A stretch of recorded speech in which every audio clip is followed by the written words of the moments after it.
আজি ভাৰতীয় জনতা পাৰ্টি ধুবুৰী মণ্ডলৰ উদ্যোগত তামাঘাট গাঁও পঞ্চায়ত আৰু অক্সিগুৰি গাঁও পঞ্চায়তত কাৰ্যকৰ্তা সম্মিলনী অনুষ্ঠিত হয়। এই সম্মিলনীত উপস্থিত থাকে গোলগাঁও সমষ্টিৰ প্ৰাক্তন বিধায়ক অশ্বিনী ৰায় চৰকাৰ মহাশয়, লগতে উপস্থিত থাকে ভাৰতীয় জনতা পাৰ্টি ধুবুৰী জিলাৰ সভাপতি ৰঞ্জিত কুমাৰ ৰায় মহাশয়, লগতে উপস্থিত থাকে গোলগাঁও মণ্ডলৰ সন্মানীয় সভাপতি গোবিন্দ অধিকাৰী ডাঙৰীয়া।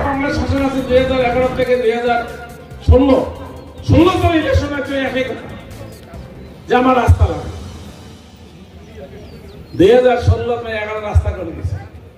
দিল্লির আমার সরকার 14 ছিল শ্রীরামপুর ফুলবাড়ি ব্রিজ রাস্তা হলা 4 লেন জায়গা রাস্তা হল তামাহাটের মানুষ চেনা না যায়। তামাহাটের রাস্তা যত সুন্দর হল তামাহাটের আমার বাইদেগুলো অত সুন্দর হল আমার দাদাগুলো এই কথাগুলা হেলা কথা শেষ নাই।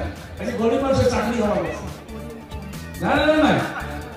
আজি সবাইগুলো রাস্তা সকালবেলা উঠে দৌড়ায়, একটা টাইমে রাস্তা দৌড়েছে গায়ে সবাই দৌড়েলে 5 টাকা গায়ে আমি পুলিশে সকালবেলা যদি আমাদের গুয়াহাটি গেছে কাউ দৌড়ে তাহলে 13 থেকে 5 টাকা আমি এলা থেকে সবাই দৌড়ে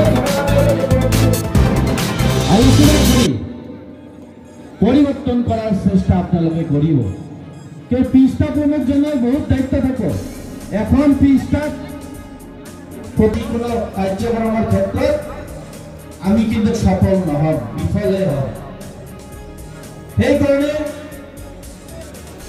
বুথ সভাপতি মই আজি এইখানি পরীক্ষা করার কারণে মই আমার পঞ্চায়েত যিজন পর্যবেক্ষক হিসেবে আমি দায়িত্ব দিছো তেখেতক মই অনুরোধ করি যে তেখেতৰ আন্ডাৰত যিকেইটা বুথ কৰিব সেইকেইটা বুথ আপোনালোকে পাৰিলে প্ৰতিটো বুথত গৈ পেলাই সেইখিনি ব্যৱস্থা আপোনালোকে চোৱা চিতাৰ ব্যৱস্থা আপুনি কৰিব।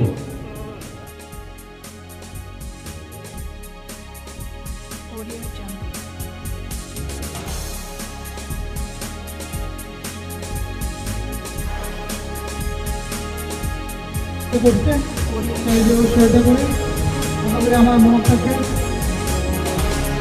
আমৰা চেষ্টা কৰবো 10 মিনিটেৰ ভিতৰে আমৰা চেষ্টা কৰবো।